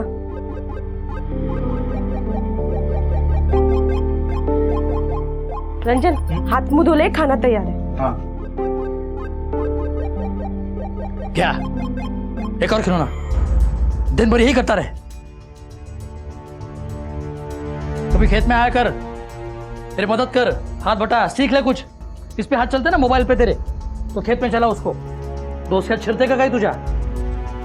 दादा, मी तुला आधीच सांगितलं, मुझे खेती वेती कुछ नहीं सीखनी। और इतनी सी खेती में आपको मिलता क्या है दादा? आप ही करो ये खेती, मुझे अपनी दुकान डालनी है मोबाइल। अरे तुझा दोस्त का रहने दो ना, खाते समय गुस्सा मत करो। तू कब बीच में मत बोल। ताई, देख देख धारा को 2 साल छोटी है तेरे से, लेकिन कॉलेज पढ़ रही है, मेहनत कर रही है। तो तू पढ़ाई घर में। दादा, पढ़ लिख के मैं क्या करूंगा? और मुझे अपना खुद का ख्याल रखना आता है और इतना काफी है मेरे लिए। अच्छा, इसकी थोड़ी शक्ल तुझ में होती ना तो अब तक डॉक्टर इंजीनियर बन चुका होता तू। अरे खाना तो खा ले। भूख मर गई वही नहीं, अब कुछ नहीं चाहिए। जाओ दे। खेती का काम कैसे चल रहा है? अकेला आदमी जितना कर सकता है उतना कर रहा हूं मैं। अगले हफ्ते अगर बीज नहीं बोए ना तो इस साल फसल इतनी अच्छी नहीं होगी। इस साल फसल अच्छी उगनी चाहिए। आई का ऑपरेशन कराना है, डॉक्टर ने बोला है जल्द से जल्द ऑपरेशन करा लो। आप ऐसा क्यों नहीं करते? खेती के काम के लिए किसी को मदद के लिए क्यों नहीं लेते? जिसका सगा भाई मदद नहीं कर रहा है उसकी मदद कौन करेगा? जब तक मेरे हाथ पैर सही सलामत है ना तब तक खेत मैं ही संभालूंगा, और फिर मेरे बाद खेत संभालने को कोई औलाद भी तो नहीं है।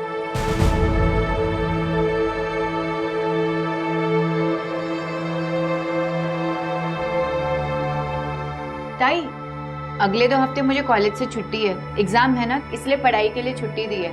तो कल से मैं घर पे ही रहूंगी। इस बहाने काम में मैं तेरा हाथ भी बटा दूंगी। पहले खाना खा ले। चलो बोलो,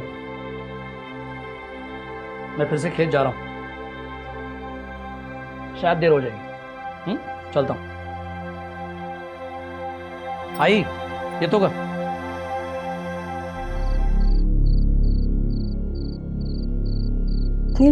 गर्मी में भी लोड शेडिंग। आदमी सोए तो कैसे? ये अब तक कैसे नहीं आए? तब तो आ जाना चाहिए था इन्हें। ज्योति वाहिनी, ज्योति वाहिनी। राम भाऊ, क्या हुआ? वो मदन। क्या हुआ उनको? एक्सीडेंट।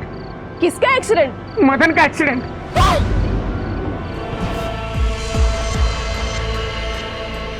शाम को मैं अपने काम से वापस आ रहा था साहब, तभी मेरे आंखों के सामने ये एक्सीडेंट हुआ साहब। एक बड़ी गाड़ी मेरे आंखों के सामने से चली गई। किसी की चिल्लाने की आवाज आई। आपने गाड़ी का नंबर देखा? नहीं साहब, तब तक गाड़ी चली जा चुकी थी। मलाटे से थाने ले जाओ और गाड़ी का डिस्क्रिप्शन ले लो। ठीक है सर, चलो। आप लोग घबराइए मत, हम उस गाड़ी को जल्दी ही ढूंढ लेंगे।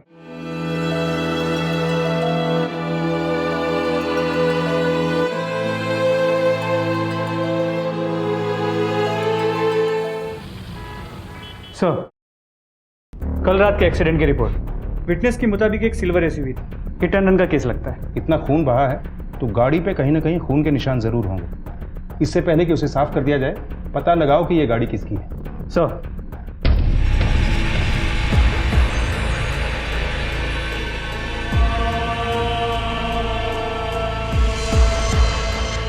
हमने बहुत कोशिश की, लेकिन इनका पैर बहुत बुरी तरह से कुचल चुका था।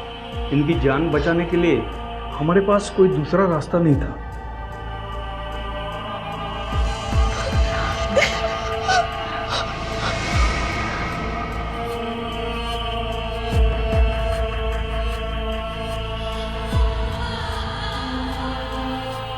तारा, अब क्या होगा? हम क्या करेंगे? पैर खोने की वजह से मदन और उसका परिवार जैसे टूट गया था।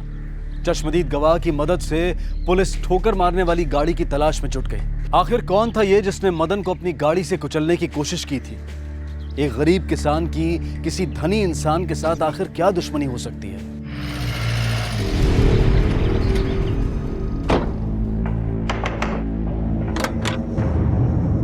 सूर्यकांत पाटिल। हाँ, ये गाड़ी आपकी है? जी, क्यों? सर्च वारंट है, हमें आपकी गाड़ी की तलाशी लेनी है। गाड़ी की चाबी।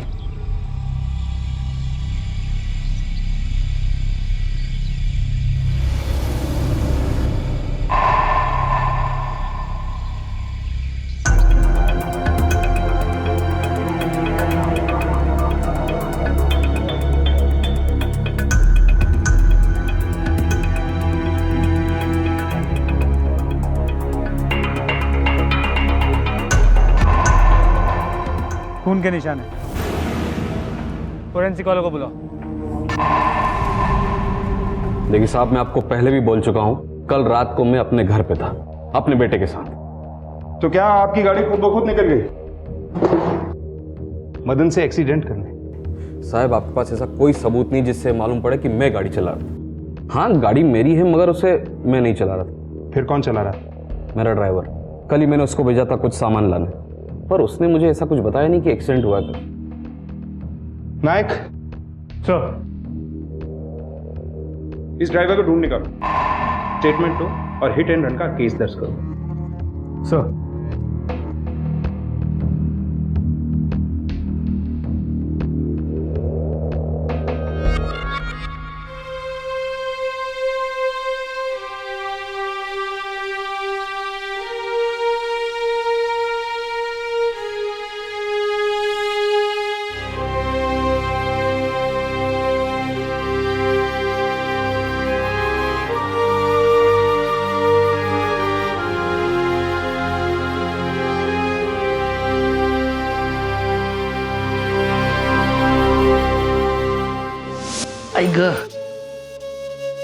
क्या हो गया? क्या हुआ पैर को? कहीं नहीं ग, जरा सी चोट आई है। कमाल करते हो, कितनी गहरी चोट है? किसान हो, हाथ पे सही सलामत होगे ना तभी काम कर पाओगे। आगे जाके चोट बड़ी हो गई तो बिना पैर के काम कैसे करोगे? अरे कुछ नहीं होगा। रुको, मैं हल्दी का लेप लेके आती हूँ। अरे रुको। जब तक मेरे हाथ पैर सही सलामत है ना, तब तक खेत मैं ही संभालूंगा।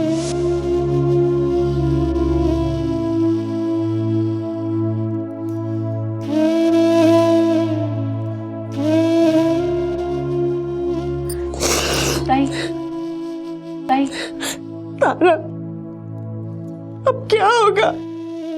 बिना पैर की एक किसान खेती कैसे करेगा? आधा खेत जोतना बाकी है। ये महीना खत्म होने से पहले बीज बोना पड़ेगा। तो 20 साल फसल नहीं पकेगी तारा। ताई, लेकिन बीज बोएगा कौन?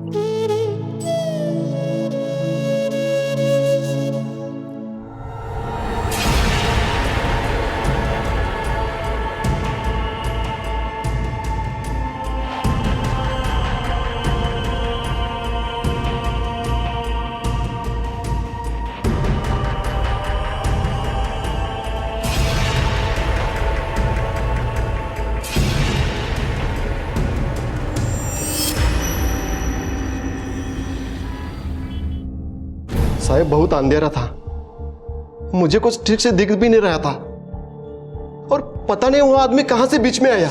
मैंने तुरंत ब्रेक लगाया लेकिन एक्सीडेंट रोक नहीं पाया साहब। अगर एक्सीडेंट हो गया था तो भाग क्यों गया? रुका क्यों नहीं आदमी की मदद के लिए? मेरा एक बेटा है साहब, मैं इस सब में फंसना नहीं चाहता था साहब। नायक अरेस्ट करिए ना। कुछ और वो मदन, उसका क्या स्टेटस है? सर अस्पताल से तो डिस्चार्ज ले चुका है, लेकिन एक किसान, वो भी अपाहिज, जितना ठीक हो सकता है उतना है सर। चलो। मदत केल्यासाठी तुमचा आभार पाटील साहब। अरे साहब ये तो हमारा ड्यूटी था, और भी कुछ मदद लगे तो आप बताइएगा। Thank you. मराठे सर, उस मदन के घर में खबर कर दो, अरेस्ट हो चुका है और हमने केस क्लोज कर दिया, ताकि कुछ तो तसल्ली मिले उन लोगों को। ठीक है सर। और हाँ, उस नायक से कहो मदन के लिए कहीं से कोई कंपनसेशन का एप्लीकेशन हो सकता है तो कर दो। पुलिस की तहकीकात में पता चला कि ठोकर मारने वाली गाड़ी सूर्यकांत पाटिल की थी, लेकिन सूर्यकांत पाटिल ने अपने बचाव में कहा कि गाड़ी उसका ड्राइवर चला रहा था और ड्राइवर ने अपना जुर्म भी कबूल कर लिया। हमें अक्सर सुनने में आता है कि समाज के संपन्न और प्रभावशाली लोग अपनी गाड़ी से एक्सीडेंट हो जाने के बाद उसका इल्जाम अपने साथ काम करने वाले कर्मचारियों से कबूल करवा लेते हैं। क्या मदन के साथ हुए हादसे में भी सूर्यकांत पाटिल कुछ इसी तरह से अपना बचाव कर रहा था? क्या पुलिस का निष्कर्ष मदन और उसके परिवार के लिए न्याय संगत था? मदन को न्याय दिलाओ, मदन को न्याय दिलाओ, मदन को न्याय दिलाओ, मदन को न्याय दिलाओ, मदन को न्याय दिलाओ, मदन को। ये सब क्या लगा रखा है? ये बघा ज्योति जी, आपके पति का केस क्लोज हो चुका है, हमने गुनहगार को पकड़ भी लिया है। अच्छा कशाला उगाचा तमाशा? मेरे पति का एक्सीडेंट आपको तमाशा लगता है? मैं तब तक यहाँ से नहीं हिलूंगी जब तक आप मेरे पति के गुनहगार को पकड़ नहीं लेते। अब तक तो मैं चुप बैठी थी, लेकिन अब दिखाती हूँ तमाशा होता क्या है।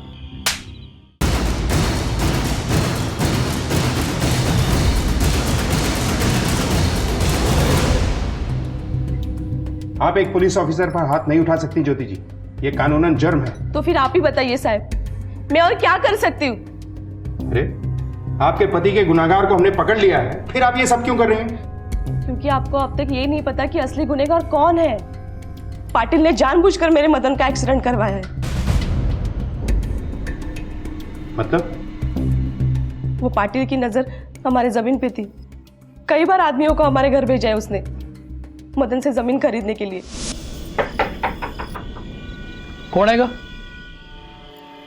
तू अंदर जा, आज जा म्हणलं ना। तुमसे बात करनी थी। किस बारे में? पाटिल साहब तुझे जितना दे रहे उतना कोई नहीं दे सकता तेरे को इतनी सी छोटी सी जमीन के टुकड़े के लिए। बोल दिया ना, जब तक जिंदा हूं जमीन नहीं बेचूंगा।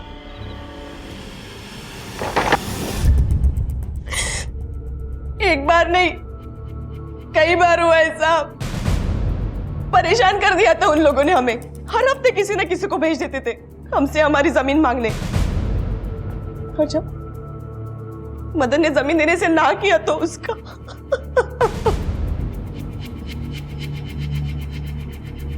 मेरे मदन के लिए उसकी जमीन सब कुछ थी साहब,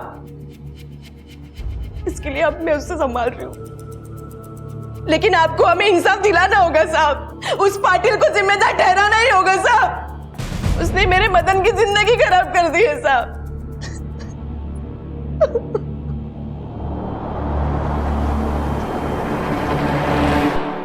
अरे साहब, माना मुझे मदन की जमीन चाहिए थी और मैंने अपने आदमी भी उसके घर भेजे थे, पर नहीं, वो माना नहीं।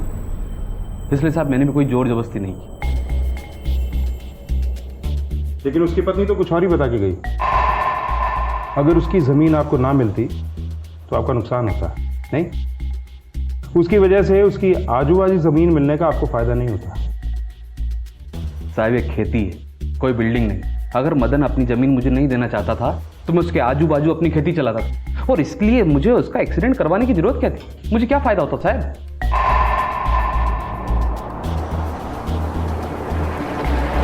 ठीक है, तुम्हें जाऊ शकता। ठीक साहब।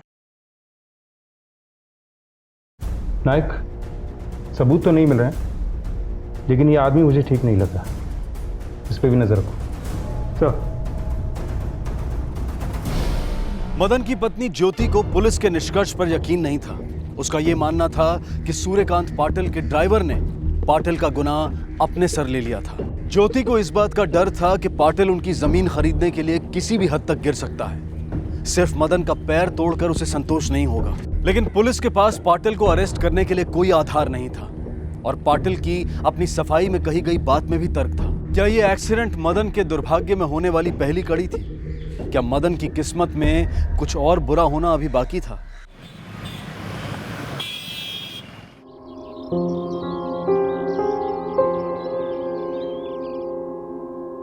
मदन,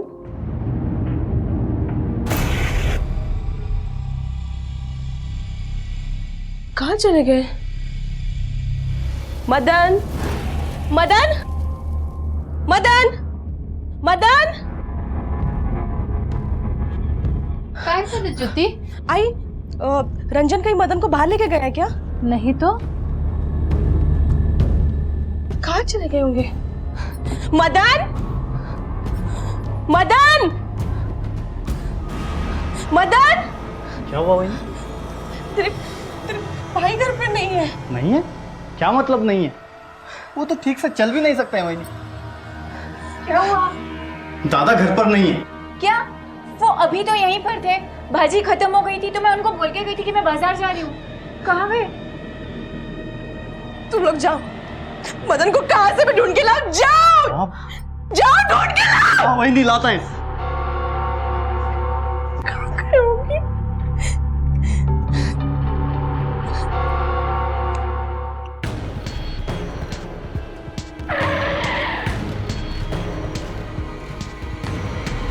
साहब एक्सीडेंट तक तो सब ठीक था साहब। अब ये एक तो उस पाटिल की मेहरबानी से मेरे दादा ठीक से चल भी नहीं सकते हैं, और अब वही नहीं चुप बैठने के लिए तैयार नहीं, इसलिए उसको उठवा लिया गया। साहब ये जब हुआ तब इस घर में दादा और आई के सिवाय कोई नहीं था। और साहब मेरी आई ठीक से सुना ही नहीं देता, ऊंचा सुनती है, इसलिए उसे भी कुछ नहीं पता है। देखिए, हम अपनी तरफ से पूरी कोशिश कर रहे हैं, लेकिन आप में से किसी ने किसी को इस घर के आसपास भटकते देखा क्या? नहीं साहब। ठीक है नायक, घर के बाहर देखो, कहीं जूतों के निशान या कुछ और मिलता है। सर,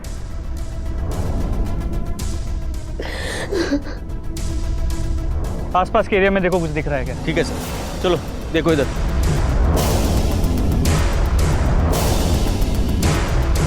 सर, गाड़ी के टायर के निशान।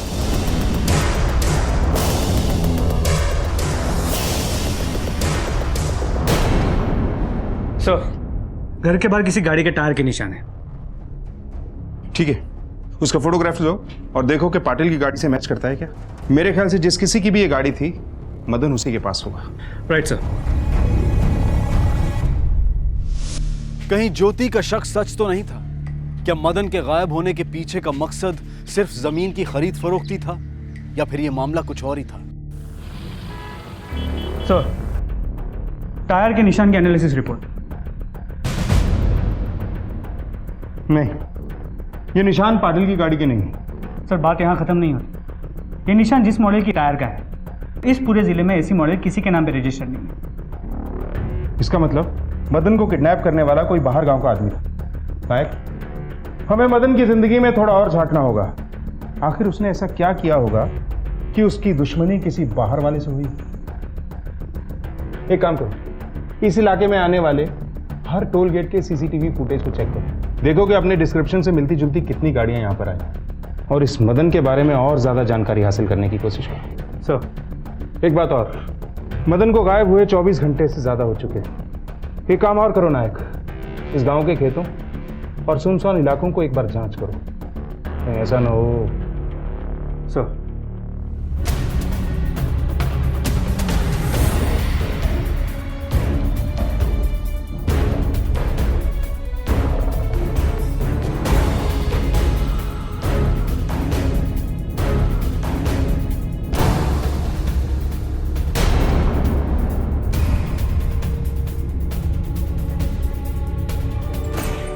हमें फ़ोन किसने किया था? सर मैंने किया था। मराठे, इनका बयान ले लेना। जी सर, चलो। हाँ सर, यहाँ गांव के बाहर से किसी ने फ़ोन किया था, यहाँ पे लाश मिली है। सर, लाश को जलाने की कोशिश की गई है, चेहरा पहचान में नहीं आ रहा। सर, लाश का दायां पैर कटा हुआ है।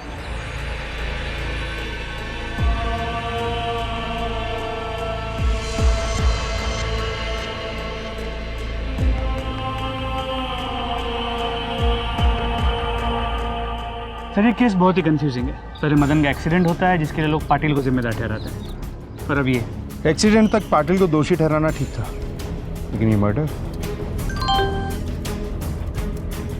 सर, जो पेपर्स आपने मंगाए थे वो आ गए। चलो।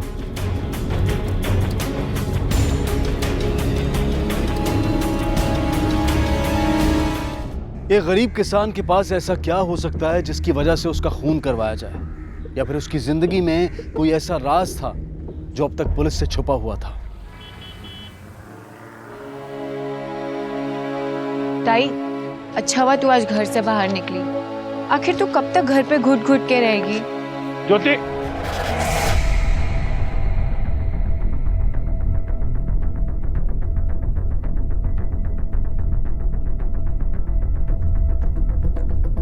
मैं थक चुकी हूँ राणे साहब। वो पाटिल तब तक नहीं रुकेगा जब तक मेरा पूरा परिवार जल नहीं जाता। पहले मेरे मदन को मार डाला, तब भी हम चुप नहीं बैठे तो मुझ पे एसिड अटैक करवाया। नायक, गांव में सब लोगों से पूछताछ करो, शायद किसी ने उस एसिड फेंकने वाले का चेहरा देखा। सर,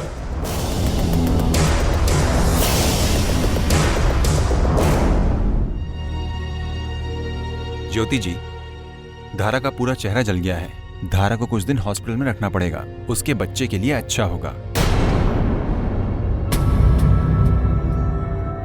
बच्चा? हाँ, वो 2-3 महीने पेट से है।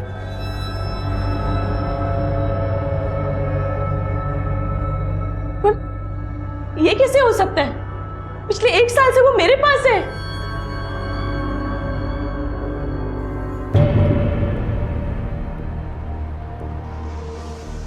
रंजन? वहीनी? अरे वो तेरे बहन जैसी है। वहीनी, मेरी बात तो सुनो, मेरा यकीन करो वहीनी, इस बात से मेरा कोई लेना देना नहीं। वहीनी, वहीनी, ये बच्चा मेरा नहीं है, ये दादा का है। क्या? हाँ वहीनी, वहीनी, धरा का और दादा का रिश्ता था और ये बात मैंने आपसे छुपाई रखी क्योंकि मैं आपको दुख नहीं देना चाहता था वहीनी।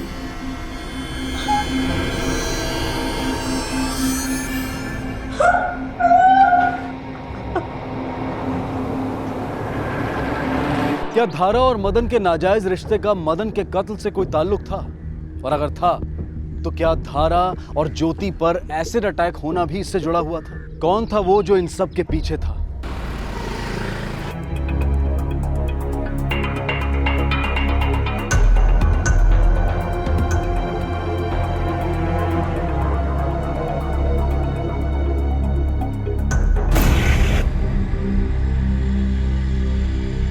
नायक, गाड़ी काढ़ा।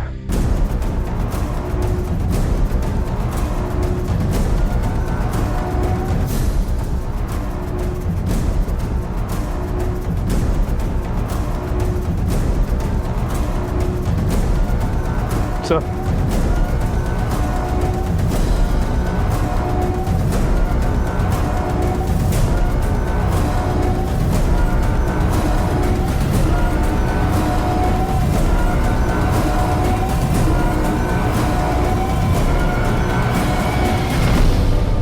सर हम इस टायर के निशान की फोटो तो ले चुके हैं, इसकी एनालिसिस भी हो चुकी है। ये उस निशान से मैच होता है जो हमें मदन के घर के बाहर मिला। मैं यहाँ टायर के निशान देखने नहीं आया हूँ ना।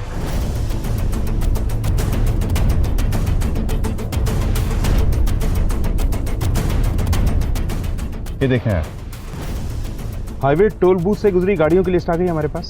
जी सर। अब ये पता करो कि उनमें से कितनी गाड़ियाँ कोंकण एरिया में रजिस्टर्ड है। जी सर। नायक, नीचे देखो क्या है। मिट्टी है सर, काली मिट्टी। एग्जैक्टली, ये कोल्हापुर है।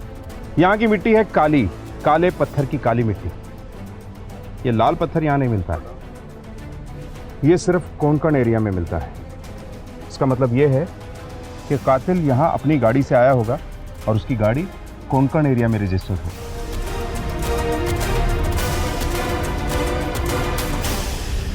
सर, टोल बूथ से हमारे डिस्क्रिप्शन को मैच करने वाली बहुत गाड़ियाँ आई हैं, लेकिन सर ये देखिए, मदन के गायब होने के ठीक 3 दिन पहले ये गाड़ी, और सर ये गाड़ी कोंकण की है। गुड, इस गाड़ी को ढूंढ निकालो, इसकी फोटोग्राफ्स बनवाओ और पूरे तालुके में टीम भेजो उसे ढूंढने के लिए। और कोंकण पुलिस से इसके ओनर की जितनी जानकारी मिल सके निकाल लो। सर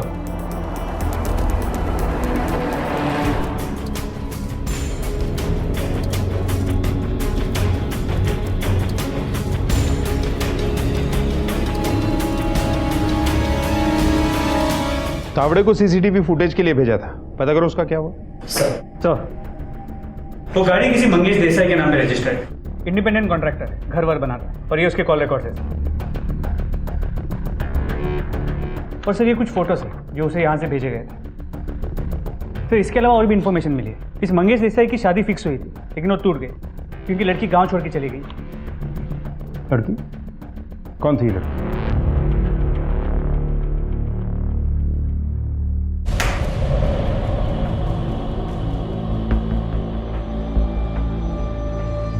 आखिरी मौका देता हूं रंजन तुम्हें सच बोलने का। साहब मुझे इसके बारे में कुछ नहीं पता। धन्यवाद। तुम्हें अपने भाई को रास्ते से हटाना था, लेकिन अपने हाथ मैले नहीं करने थे, इसलिए तुमने धरा के प्रेमी को ये तस्वीरें भेजी, करेक्ट? ताकि उसे जलन हो और वो यहाँ आकर तुम्हारे लिए तुम्हारा काम खत्म कर दे। नहीं साहब, मैं धरा के किसी भी प्रेमी के बारे में कुछ भी नहीं जानता हूँ। लेकिन मदन और धरा के बारे में सिर्फ तुम जानते थे, और घर में सिर्फ तुम्हारे पास एक कैमरा फोन था। साहब मैं कसम लेके कहता हूँ, मुझे सच में इस बारे में कुछ नहीं पता है साहब। मैं मंगेश को जानती हूँ साहब, वो मुझसे बहुत प्यार करता था, पर साहब मैं उससे प्यार नहीं करती थी और इसीलिए मैं यहाँ आई थी। साहब कुछ दिन पहले से वो मुझे बहुत फ़ोन कर रहा था और मैंने उससे कहा भी कि मुझे अकेला छोड़ दे, और फिर एक दिन वो मुझे मिला यहाँ इस गांव में। मैंने मंगेश को कह दिया था कि मुझे उसके साथ नहीं रहना, लेकिन वो मेरी बात मानने को तैयार ही नहीं था। फिर मैंने उसे बताया कि मैं पेट से थी और मदन के बच्चे की माँ बनने वाली थी।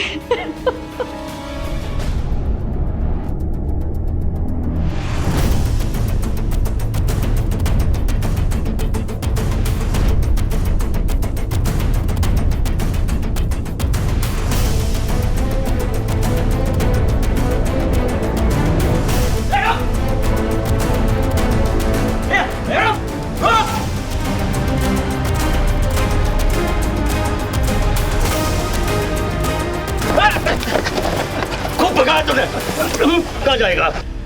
सर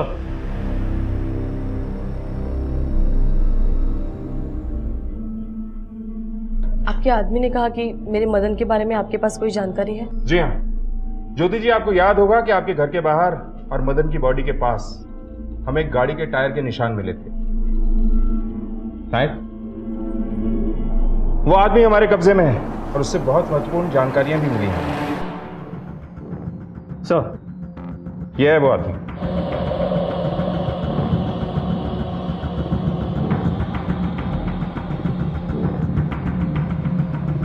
इसका मतलब अरे ज्योति जी, क्या कर रहे हैं आप? छोड़िए। और ये थे आप जानती हैं इस आदमी को? ये कैसा सवाल है? भला मैं इसको कैसे जानूंगी? अच्छा, जरा मैडम को याद तो दिलाओ।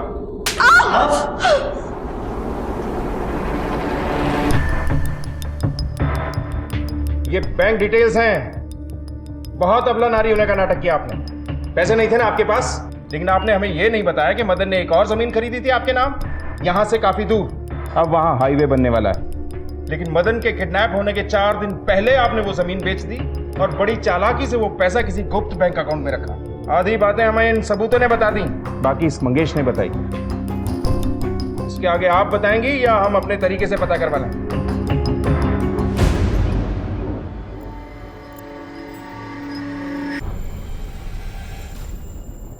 और करती भी क्या मैं?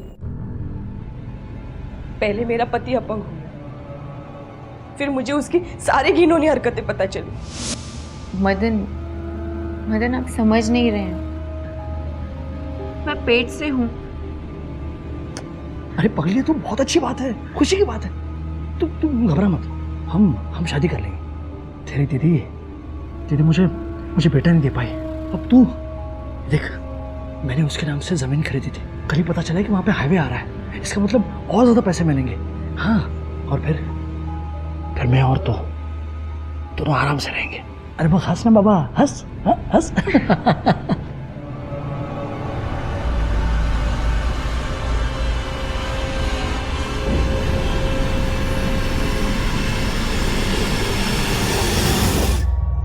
वो मुझे छोड़ने वाला था, इसके लिए मैंने उसके साथ इतने साल बिताए और उसके बदले वो मुझे रास्ते पे छोड़ने वाला था।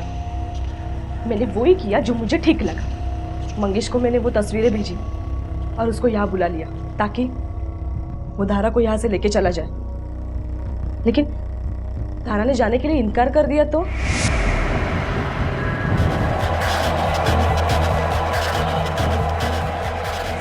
वो गोंदिया के नजदीक की जमीन मेरे नाम पे थी, तो वो मैंने हाईवे वालों को बेच दी और उससे जो पैसे आए वो मैंने बैंक पे डाल लिए। मंगेश फिर भी धारा पे गुस्सा था। मैंने उसे बताया कि मैं और धारा गांव जा रहे हैं सब्जी लेने के लिए। तब वो वहाँ पे एसिड लेके पहुंचा। उसने मेरे ऊपर भी एसिड फेंका ताकि मैं निर्दोष लगूं। अगर कोल्हापुर पुलिस बारीकी से जांच नहीं करती तो इतने सारे पहलू भी सामने नहीं आते और शायद ज्योति अपने पति का कत्ल करके बच निकलने में कामयाब हो जाती। लेकिन पुलिस की कार्य क्षमता की वजह से ज्योति को आईपीसी की धारा 201 के तहत सबूत मिटाने के लिए और धारा 302 के तहत हत्या के लिए अरेस्ट किया गया, और मंगेश को भी आईपीसी की धारा 201 के तहत सबूत मिटाने के लिए और धारा 326A के तहत एसिड अटैक के लिए अरेस्ट किया गया। कोई भी जुर्म माफी के काबिल नहीं होता, लेकिन कई बार गुनहगार गुनाह हालात से मजबूर होकर करता है। हम उम्मीद करते हैं कि ज्योति की कहानी आपको एक सीख दे गई होगी। इसी विचार के साथ मैं अनूप सोनी अब आपसे विदा लेता हूं। फिर मुलाकात होगी अगले एपिसोड में एक और चौंका देने वाले केस के साथ। तब तक अपना और अपने परिवार का ख्याल रखें और देखते रहें क्राइम पेट्रोल डायल 100। सबक एक को सीख हम सबको। जय हिंद। क्राइम पेट्रोल के और भी दिलचस्प कहानी देखने के लिए हमारे चैनल को सब्सक्राइब करें और बेल आइकॉन दबाना न भूलें।